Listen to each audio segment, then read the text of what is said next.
Praise the lord.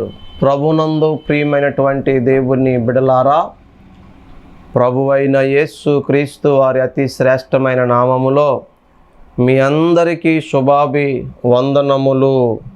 మరణాతా, shalom. ప్రభు యొక్క కృప మీకు మీ కుటుంబానికి తోడై సమాధానము కలుగుజేయునుగాక. ఆమేన్. ఒక వాక్య భాగాన్ని చదువుకుందాము. విలాప వాక్యములు 5వ అధ్యాయము 21వ వచనము లాస్ట్ లైను. విలాప వాక్యములు 5వ అధ్యాయం 21వ వచనం లాస్ట్ లైను.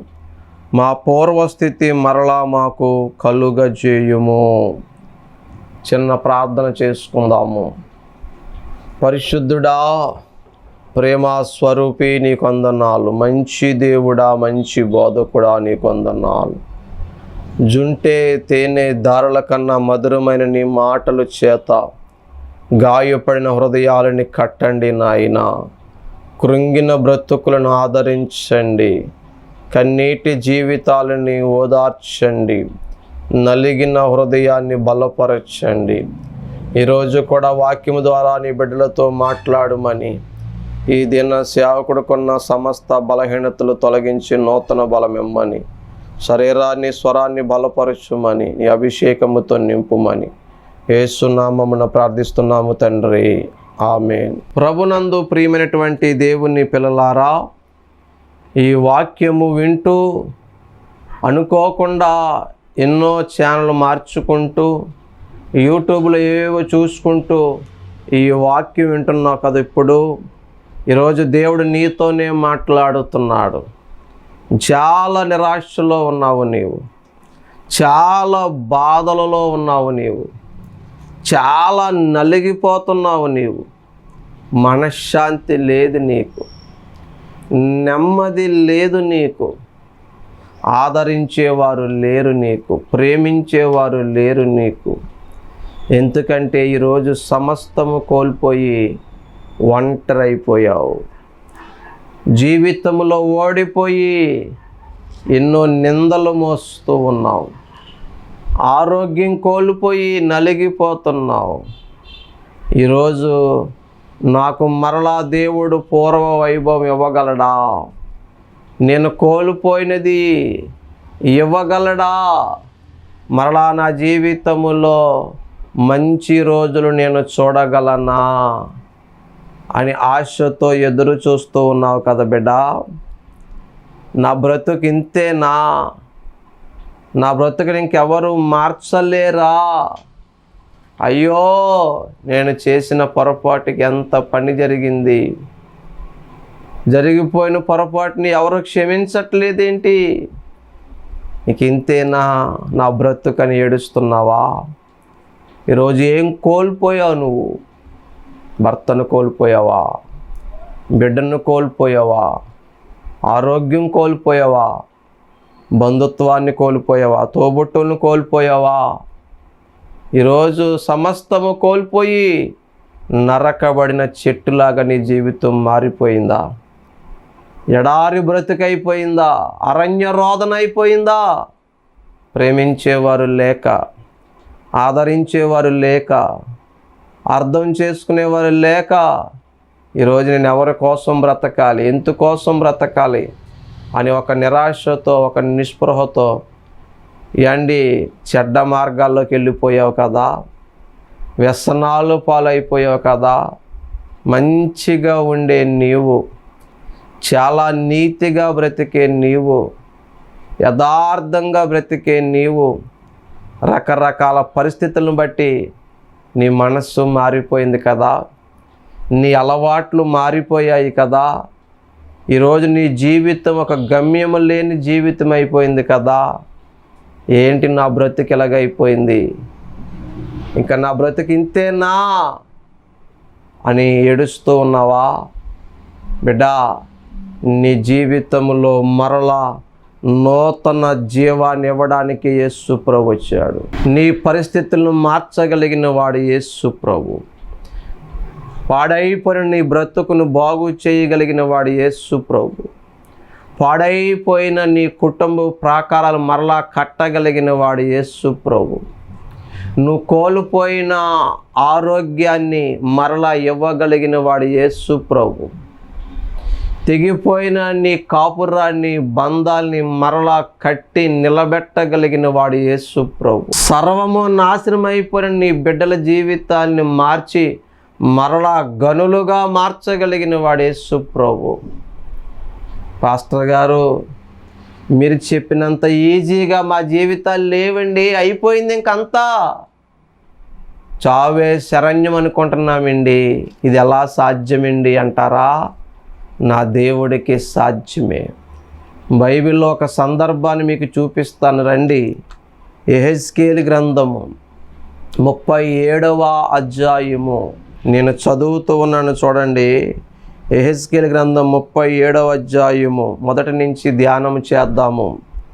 యెహోవా హస్తము నా మీదికి వచ్చెను, నేను ఆత్మవశుడినై ఉండగా యెహోవా నన్ను తోడుకొని పోయి ఎముకలతో నిండి ఉన్న ఒక లోయలో నన్ను దింపెను. ఎముకల లోయ అంటే అన్ని ఎముకలేనండి, జీవమేమీ లేదు. అదొక పెద్ద లోయ. ఆ లోయలో ఎప్పుడెప్పుడో ఎవరెవరో చనిపోయిన కళేబారాలు ఉన్నాయి. పుర్రులు ఒక చోట, కాళ్ళు ఎముకలు ఒక చోట, చేతుల ఎముకలు ఒక చోట, అండి మొండెపు అస్థిపంజరం ఒక చోట పడి ఉన్న ఎముకల లోయది. జీవము లేని ఎముకలు, ప్రాణము లేని ఎముకలు. ఏంటి మీకు అర్థమవుతుందా? పైన మాంసము, నరాలు ఏమీ లేని ఎముకలు. అండ్ అటువంటి కలిగిన లోయలోకి యెహెజ్కేలు ప్రవక్తని దేవుడు తీసుకెళ్ళి అక్కడ ఒక సందర్భం జరిగిస్తున్నాడు. దాని ద్వారా దేవుడు మనకు పాఠం నేర్పబోతున్నాడు. నీ జీవితము కూడా ఎండిన ఎముకల లోయలాగే ఉందేమో, ప్రాణము లేని స్థితిలో నీ పరిస్థితులు మారిపోయాయేమో, మరలా బాగుపడతానని ఆశ లేని స్థితిలో నీ బిడ్డలు, నీ భర్త ఉన్నారేమో. ఇంకా అయిపోయిందంతా, అమ్మకుని వెళ్ళిపోవడమే, ఊరి విడిచి వెళ్ళిపోవడమే, ఈ లోకాన్ని విడిచిపోవడమే అని నిరాశలో ఉన్న సహోదరుడు, ఆ తొందరపాటు నిర్ణయం చేయకు. ఈరోజు నీవు తీసుకున్న తప్పుడు నిర్ణయం వల్ల, తొందరపాటు నిర్ణయం వల్ల వెనకాల నీ కుటుంబం ఏమైపోద్దో ఒక్కసారి ఆలోచించు. నీ వల్ల కానివి దేవుని వల్ల అవుతాయి, నా యేసయ్య వల్ల అవుతాయి. ఎలా పాస్టర్ అంటావా? ఈ ఎండిన ఎముకల లోయలో అదే జరిగింది. ఈరోజు నీ జీవితంలో అదే జరగబోతుంది. నా దేవుడు చేయబోతున్నాడు. ఏం జరిగిందంటావా? చూద్దాం. ముందుకెళ్ళి కొన్ని మాటలు నేను చదివినిపిస్తాను చూడండి. 2వ వచనం. ఎముకలు అనేకములు ఆ లోయలో కనబడెను, అవి కేవలం ఎండిపోయినవి. ఎముకలన్నీ ఎండిపోయినవండి. ఎండిపోయిన ఎముకల్లో ప్రాణం ఉంటుందా, జీవం ఉంటుందా, సౌందర్యం ఉంటుందా, ఆకర్షణ ఉంటుందా, ఆరోగ్యం ఉంటుంది? ఏమీ ఉండదు. ఈరోజు నీ జీవితం, నీ కుటుంబ పరిస్థితి అలాగే మారిపోయాయేమో బిడ్డ. ఎండిన ఎముకల లోయలు అన్ని ఎముకలే. అప్పుడు దేవుడు చూడండి ఏం చేస్తున్నాడో, ఏమంటున్నాడో. 3వ వచనం, యెహెజ్కేలు గ్రంథం 37:3. ఆయన నరపుత్రుడా, ఎండిపోయిన ఈ ఎముకలు బ్రతకగలవా? మీరు చెప్పండి. మన ఊర్లో కానీ ఏ ఊర్లో అయినా కానీ చనిపోయినప్పుడు పాతి పెట్టేసినప్పుడు కొన్ని రోజులతో చూస్తే అక్కడ ఎముకలు తప్ప, పుర్రు తప్ప ఏమీ ఉండదు, అస్థిపంజరం తప్ప. అవి మరలా బ్రతకగలవా?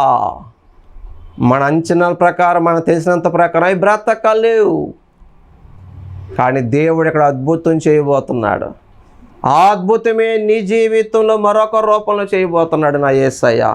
కొంచెం ఓపిక తెచ్చుకుని విను. నీ జీవితంలో పూర్వ వైభవాన్ని దేవుడు ఇవ్వబోతున్నాడు, నూతన జీవాన్ని ఇవ్వబోతున్నాడు. నా దేవుడికి అన్నీ సాధ్యమే. మరలా పూర్వ వైభవం సాధ్యమే, నూతన వైభవం సాధ్యమే. చూడండి బిడ్డలారా, 10వ వచనం చదువుతున్నాను చూడండి. ఆయన నాకు ఆజ్ఞాపించటం నేను ప్రవచింపగా జీవాత్మ వారిలోనికి వచ్చెను, వారు సజీవులై లేచి లెక్కింప సఖ్యము కానీ మహాసైన్యమై నిలిచిరి. ఎంత అద్భుతం, ఎంత ఆశ్చర్యం! నరపుత్రుడా యెహెజ్కేలు, ఈ ఎముకలు మరలా బ్రతుకుతాయా? అది నీకే తెలుసు ప్రభువా, చెప్పు, ప్రవచించు అని దేవుడు చెప్పినప్పుడు ఆ ఎముకల మీదకి ఏండి చర్మం వచ్చింది, నరాలు వచ్చినాయి. 6వ వచనం చూడండి.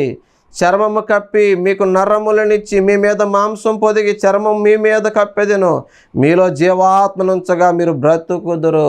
బా ఉండండి.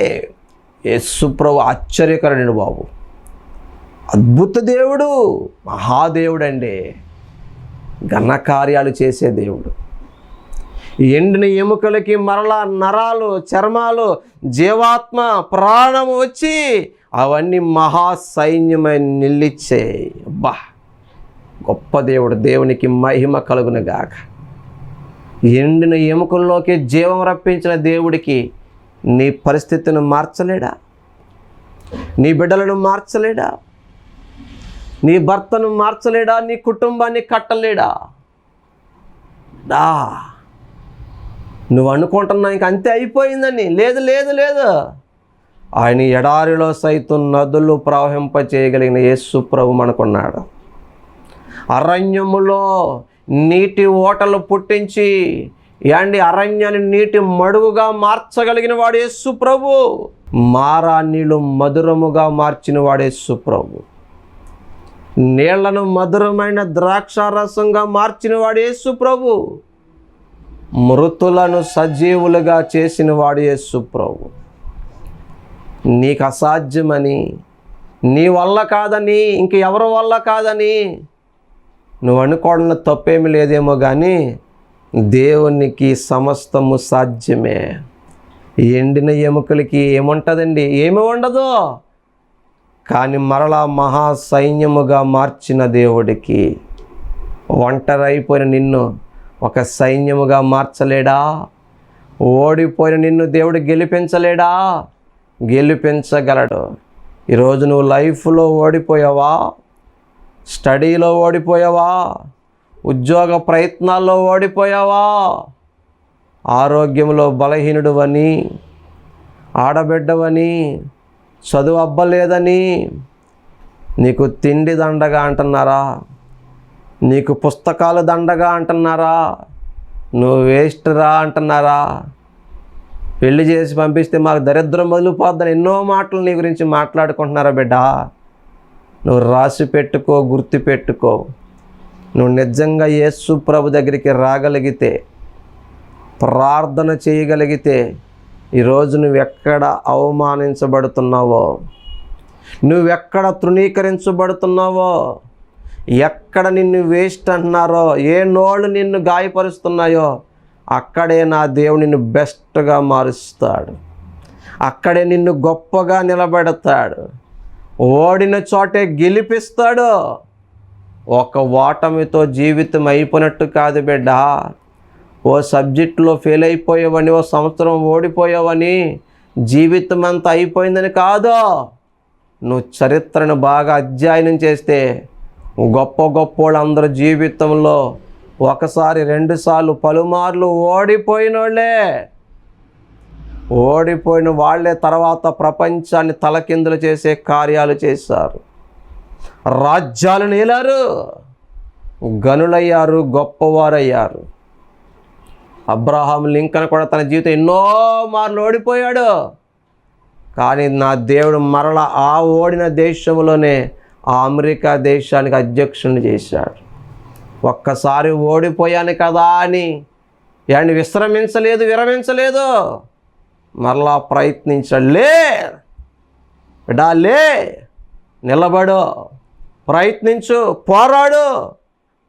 ఓ గురి కలిగి, ఓ గమ్యం కలిగి నేను సాధించాలి అనే తపనతో నిలబడి ప్రభు సహాయాన్ని పొందుకుని ప్రార్థించి ప్రయత్నించు. నా దేవుడు నీ ప్రయత్నాన్ని సఫలపరుస్తాడు. ఎన్నిసార్లు వెనకబడిన నిన్ను ఈరోజు ముందుకు తీసుకొస్తాడు. నిన్ను జాబు హోల్డర్ని చేస్తాడు, యాజకుని చేస్తాడు, గనుని చేస్తాడు, గొప్పోని చేస్తాడు. గనుడైన వారితో కూర్చుండబెడతాడు.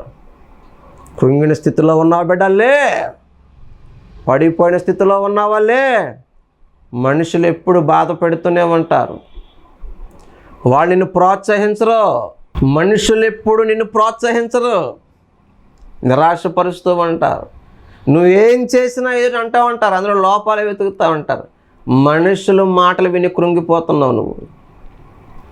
మనుషుల మాటలు ఎలాగుంటాయో చెప్పన్నా ఒక్కసారి నీకు. ఓ దంపతులు వారి ప్రయాణం కోసం, పనుల కోసం ఒక గాడిదను కొనుక్కున్నారంటే, ఆ గాడిద మీద వారు వెళుతూ ఉంటే అండి ఆ మార్గం మధ్యలో జరిగినటువంటి ఉదాంతం మీకు జ్ఞాపకం చేస్తున్నాను. చక్కగా భార్యని గాడిద మీద కూర్చోబెట్టి నడిపించుకుంటూ తీసుకెళ్తున్నాడు ఆ భర్త. కొంతమంది ఏమన్నారు తెలుసా? ఈడెవడరా బాబు, ఆడదాన్ని పైన కూర్చోబెట్టి నడుస్తున్నాడు, ఈవిడికైనా బుద్ధి లేదా, భర్త అంటే గౌరవం లేదా, భర్తను పనోళ్ళ కింద నడిపిస్తుంది, ఈవిడ మహారాణిలాగే కూర్చుందరా అన్నారంట. ఆ మాట విన్నా ఆ సహోదరి మనసు గాయమైంది. వద్దులేండి, నేను నడుస్తాను, సమాజం అంతా బేటగా మాట్లాడుతున్నారు కదా, మీరు గాడిద మీద కూర్చోండి అందంట. ఈసారి భర్త గాడిద మీద కూర్చున్నాడు, భార్య నడుస్తూ వెళ్తుంది. కొంత దూరం వెళ్ళిన తర్వాత ఇంకో గుంపు ఏమంది తెలుసా? ఎంత దుర్మార్గం, ఆడబిడ్డని కింద నడిపిస్తున్నాడు, వీడు దున్నపోతులాగా రాజుగారిలాగా గాడిదెక్కి తిరుగుతున్నాడు, వీడికి మంచి మానవత్వం ఉందా అని మాట్లాడారంటే, ఆ మాట విన్న భర్త కిందకి దిగేసి ఏండి ఇద్దరు కూడా ఎక్కి వెళుతున్నారు. వాళ్ళు ఇద్దరు కూడా ఎక్కి వెళుతుంటే ఇంకొంతమంది అన్నారు, ఇదిగో ఆ చిన్న గాడిదని చూడరా, దాని ప్రాణం తీసేస్తున్నారన్న. వీళ్ళు దున్నపోతులాగా ఉన్నారు ఇద్దరు, ఆ చిన్న గాడిద మీద వీళ్ళు ఎక్కి వెళ్తున్నారా, వీళ్ళకి జాలి లేదురా, దయ లేదురా అందని ప్రపంచం. మరలా ఇద్దరు కిందకి దిగేస్తారండి పాపం. గాడిద నడుస్తుంది, ఇప్పుడు భార్యాభర్తలు నడుస్తున్నారు. అప్పుడు ఇంకొంతమంది అన్నారు, వీళ్ళ పిచ్చోళ్ళురా, వెర్రోళ్ళురా, అన్ని డబ్బులు ఎట్టి గాడిదను కొనుక్కుని గాడిద మీద వెళ్ళకుండా నడిచి వెళ్తున్నారా, వీళ్ళకి బుర్ర బుద్ధి జ్ఞానం ఉందా అన్నారండి. చూసారా, లోకం ఎప్పుడూ కూడా ఏదో అంటూనే ఉంటుంది, నిరాశ పరుస్తూనే ఉంటుంది. సహోదరుడా, ఈ లోకపు మాటలు వింటే నువ్వు ముందుకు సాగలేవు, ఏమీ సాధించలేవు. ఈరోజు ఆ నోళ్ళే మూతబడిపోయేలాగా నువ్వులే, ఓడిపోయావని అక్కడే ఆగిపోకో, సాగిపో, ముందుకు సాగిపో.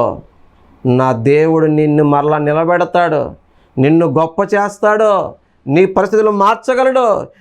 ఎండిన ఎముకలకి మరలా చర్మమిచ్చి, నరాలిచ్చి, జీవాత్మనిచ్చి, బ్రతికించి మహాసైన్యముగా నిలిపిన దేవుడికి నీ పరిస్థితులను మార్చేయడం చాలా చిన్న విషయము. ఈ శూన్యములో భూమిని వేలాడదీసిన దేవుడికి అయ్యో నీ జీవితాన్ని బాగు చేయడం పెద్ద విషయం ఏం కాదు సోదరా. నీ కుటుంబాన్ని కట్టడం పెద్ద విషయమేమి కాదు, ఆయనకి సమస్తము సాధ్యమే.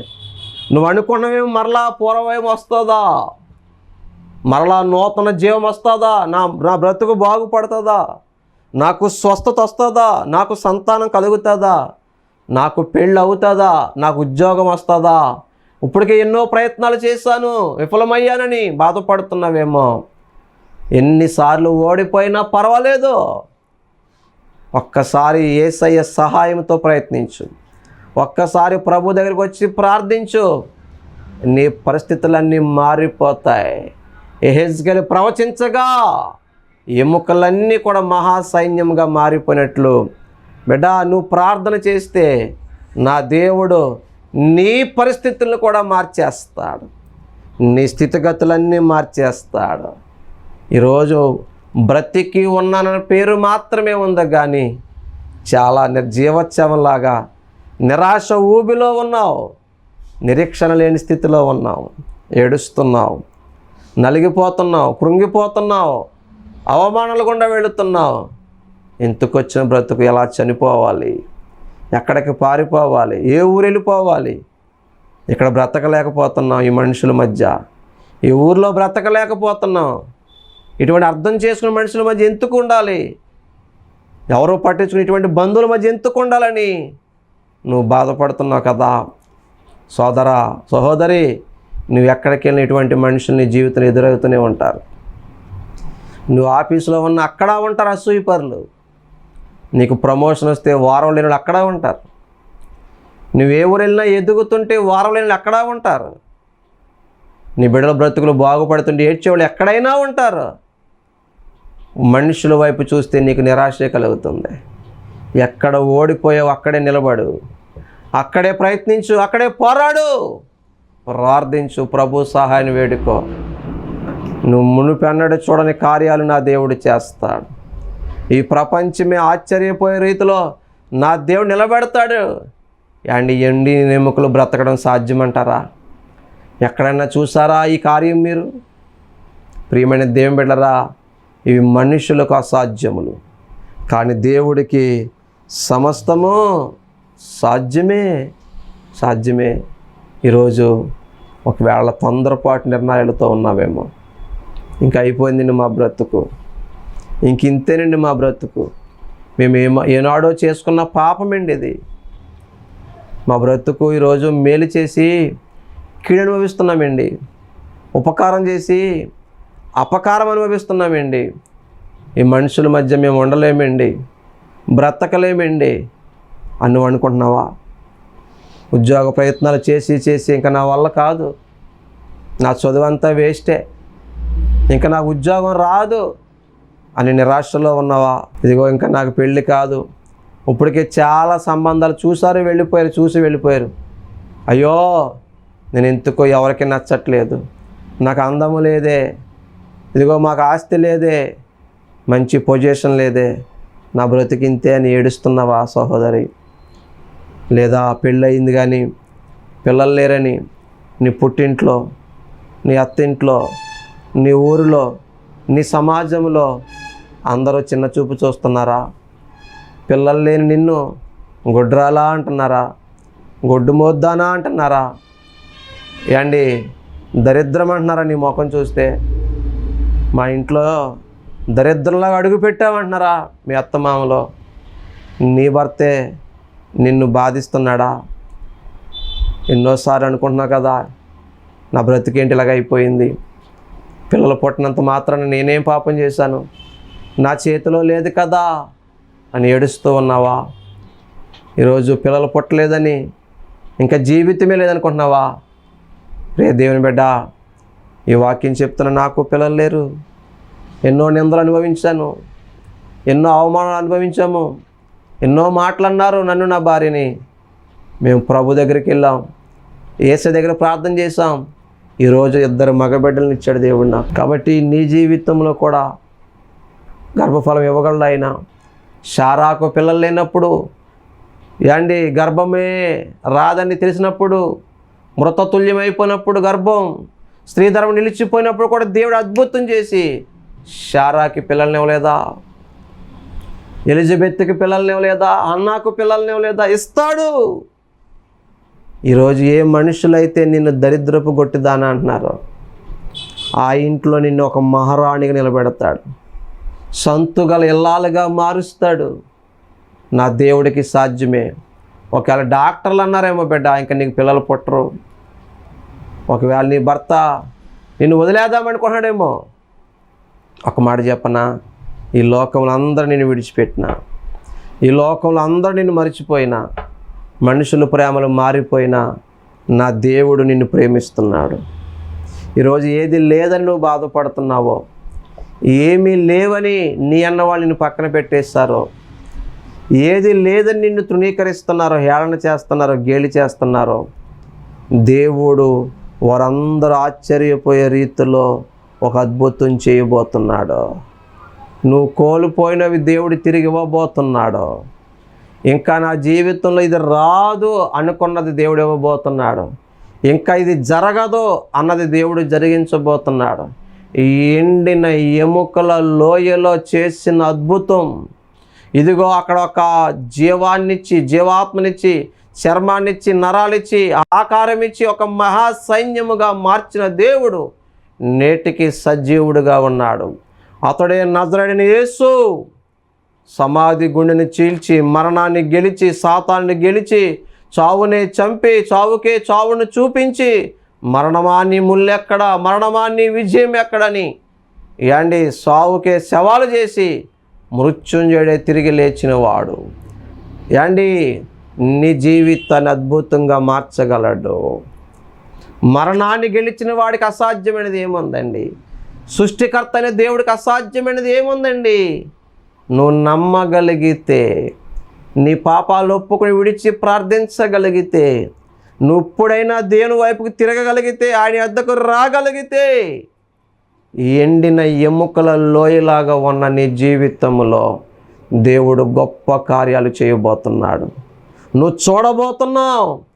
ఎక్కడ అవమానాలు ఎదుర్కొన్నావో, ఎక్కడ నిందలు ఎదుర్కొన్నావో, ఎక్కడ నిన్ను నీ కుటుంబాన్ని అపహాస్యం చేశారో, ఏ గృహం లేదని, ఏ స్థితి లేదని, ఏ ఉద్యోగం లేదని, ఏ పొజిషన్ లేదని, ఏ పిల్లలు లేరని ఈరోజు నువ్వు మాటలు పడుతున్నావో, వారందరూ ఆశ్చర్యపోయే రీతిలో నా దేవుడు నీ జీవితంలో గొప్ప కార్యములు చేయబోతున్నాడు.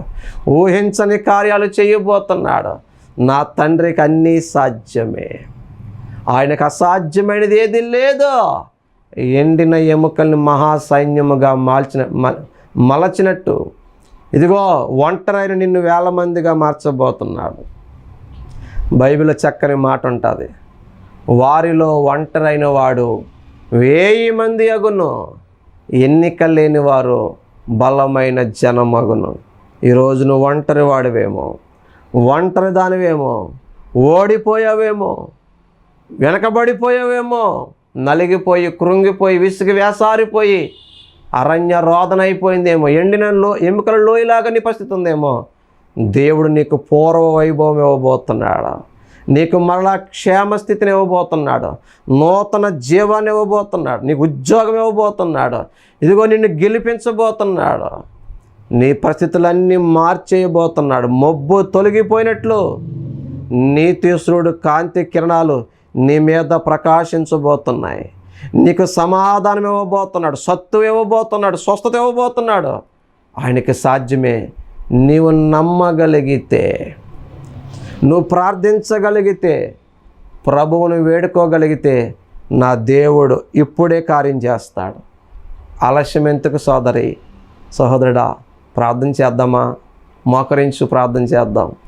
పరిశుద్ధుడా యేసయ్యా, ఎంతోమంది రకరకాల పరిస్థితులు నలిగిపోయి ఉన్నారయ్యా, కృంగిపోయి ఉన్నారయ్యా, ఓడిపోయి ఉన్నారయ్యా, అప్పులు పాలైపోయి ఉన్నారయ్యా, సంతానం లేక, వివాహాలు లేక బాధపడుతున్నారయ్యా, ఉద్యోగాలు లేక బాధపడుతున్నారయ్యా. యేసయ్యా దర్శించు నాయన. ఎండిన ఎముకల లోయ వంటి అనుభవాల్లో జీవాన్ని పుట్టించండి. పూర్వ వైభవం దయచేయండి, క్షేమస్థితిని దయచేయండి, సమృద్ధిని దయచేయండి, గొప్ప రక్షణ దయచేయండి, సమాధానం దయచేసి నీ సొత్తుగా నీ బిడ్డలు మార్చమని, నిందల అవమానాలు కొట్టివేయమని యేసు నామమున ప్రార్థిస్తున్నాను పరమ తండ్రి. ఆమేన్. May God bless you all. Praise the lord.